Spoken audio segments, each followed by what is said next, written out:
What's up guys, welcome to Velocity Motion Athletic. I'm Coach Daniel and today is an injury prevention video where I'm going to talk about knee injuries. So I'm basically break it down, talk about the anatomy, the biomechanics, the different types of injuries you can get to the knee, and my 6 top exercises to help strengthen the whole area around the knee to prevent further injury. So the knee is a hinge joint and its main movements is flexion and extension, basically lifting the foot up and down. But its other movements can be rotation, but this we need to take precaution. Excess rotation and hyperextension can lead to injuries, which I'm going to talk about now. Alright, so with most injuries we need to look at the specific injury point and the muscles surrounding the injury. So with the knee, we basically need to look at the whole leg, most importantly the upper part of the leg. So there are a few movements that are associated with the knee. Knee movement is caused by surrounding muscles. So if we look at flexion, so we've got your upper leg and your lower leg. Flexion is basically bringing your leg inwards. Okay, so this is caused by the hamstring group. Obviously the opposite movement being extension, which is caused by the quadricep muscle group, and then our limited motion such as rotation, which is caused by the group of our hamstring and quadricep muscles, and our deeper muscles such as the sartorius muscle, which I will show over here. So these are the more deeper muscles that can cause a slight little bit of rotation. So obviously our knee being a hinge joint, it is not meant to rotate so much, so this is where we can cause the injuries by over-rotating or overextending. Okay, so let's go through the types and causes of knee injuries. So there are quite a few, so I'm just going to give you a brief description of them. Obviously you can go into way more depth in them, but this is just to give you an idea. So the first one is ACL injury, anterior cruciate ligament. So this is one of the most common. So this ligament prevents the anterior rotation of the tibia in relation to the femur.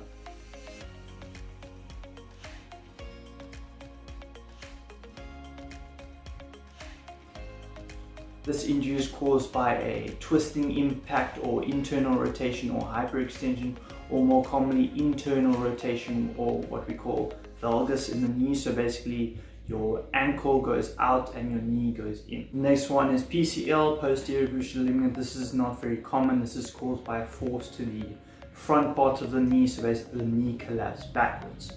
Just the thought of your knee collapsing backwards gives me the jitters. It's one of the worst type of injuries that you can watch, is a knee moving in the direction it's not supposed to be.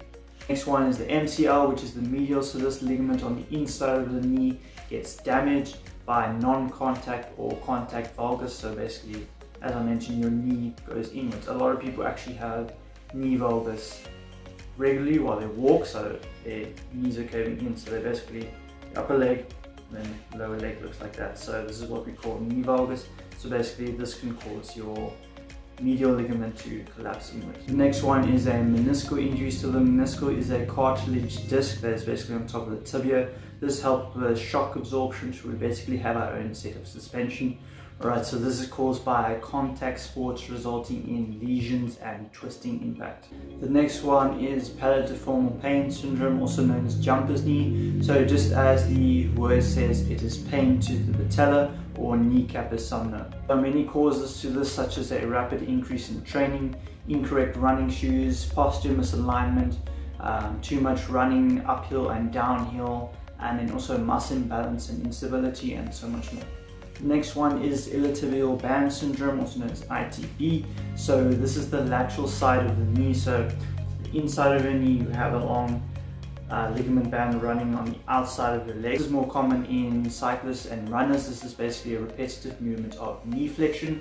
So this repetitive movement causes irritation and friction in the IT band, which compresses the underlying tissue. Okay, so now we know the movement pattern of the knee and some of the causes. So we're going to go through how to test knee instability and then 6 of my exercises to help strengthen the area of the knee and prevent further injury. Alright, so before we go through the exercises, we're going to go through something to test knee instability. So this is a basic test called the drop down test. So you're going to have your feet on a elevated surface, so a step or box, and basically you're going to step down and we're going to watch the movement of the knee as you're going down. So you're going to step up and all you need to do is step down like that. Okay, so the first thing, if the client struggles to even get their balance on the single leg, so while they're going down, they're wobbling or they can't even balance, then we need to look at neuromuscular issues. So as well as it can be weak muscles. It can also be neuromuscular issues that we need to work with. So to strengthen this, we can add in more movement patterns, so single leg movements, reaching, just basically help with their coordination and balance first. Alright, so the next one we are looking for is medial movement. So if they're going down and their knee collapses inwards, so your medial MCL, so it collapses inwards, then we are looking at a weak VMO and hip stability muscles. So this causes tension in the ITB and TFL muscle. Now the last movement that we're looking for is lateral, so your knee going outwards.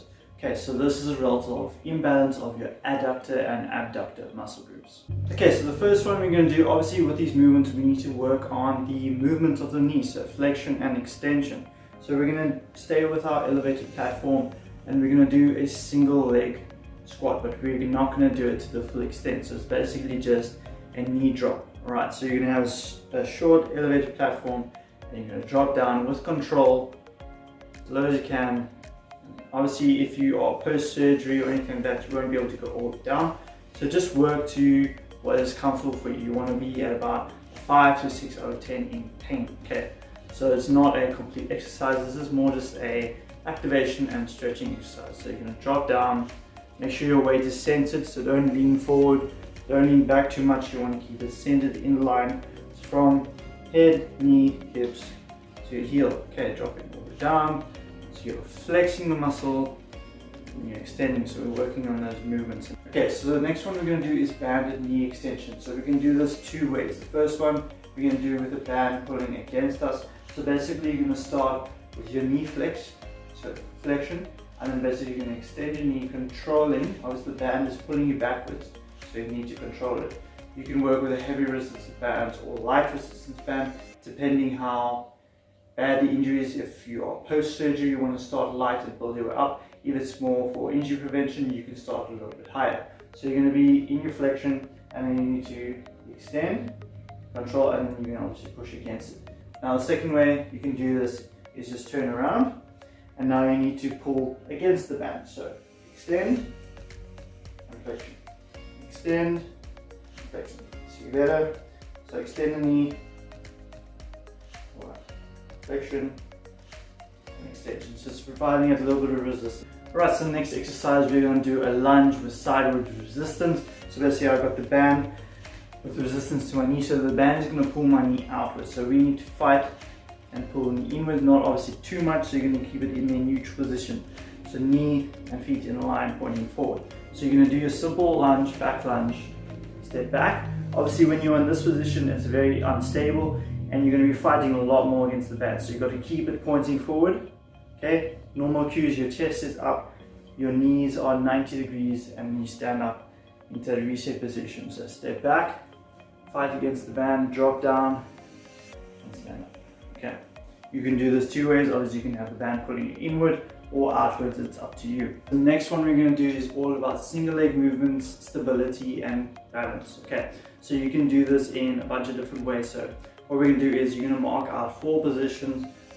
Basic one, forward, back, right and left. Okay, so all you need to do is balance on one leg and you need to touch, forward, right, back, left. Okay, in any order that you want. Okay, so you can do this a couple of repetitions. You can do forward, forward, left, back, however you like. You can set the markers in different sort of distances and directions, that's up to you. You can add in a little bit more instability, so balancing on a uneven object. You can use a ball, so you need to roll the ball, different positions. So basically you can go mad with this exercise and do it however you like. So the main thing is single leg movements in different directions, making sure you are in control of your movement, so you don't want to bring your knee in or outwards in too much of a rotation. So obviously that will result in the injury that we are trying to avoid. Okay, so the next one is a wall sit. So a lot of people don't actually like this exercise because it keeps the muscle under tension for as long as the coach tells it to, and it is quite a painful position to be sitting in. So obviously you're activating your quads, basically your whole legs, for that set amount of time, so keeping it activated and under tension. So you want to be in a nice squat seated position, so your knees are at 90 degrees, you're not leaning forward, you're not resting, supporting yourself up. So your hands are up, your back is against the wall wherever you're seated, and you just gotta hold there and hope that the time goes faster. So the last one, I did mention the VMO muscle in the rest of the video. So the VMO is the vastus medialis oblique muscle. So basically it's the inside of the thigh. So if you flex your knee, you can see the muscle here. So we're going to do activation exercise. So what I've done is I've just rolled up a towel nice and thick. You can use a pillow or anything that will keep your bottom of your knee elevated so you can push down against it. So you want to be nice and comfortable. And all we need to do is extend the muscle. Okay, so we're going to extend the knee to basically activate that VMO muscle. So this muscle in here. So you're going to push down against the towel or the pillow and hold there for about 10 to 15 seconds and release. Okay, so this is helping activate that muscle. So you relax and you go again, hold for 10 to 15 seconds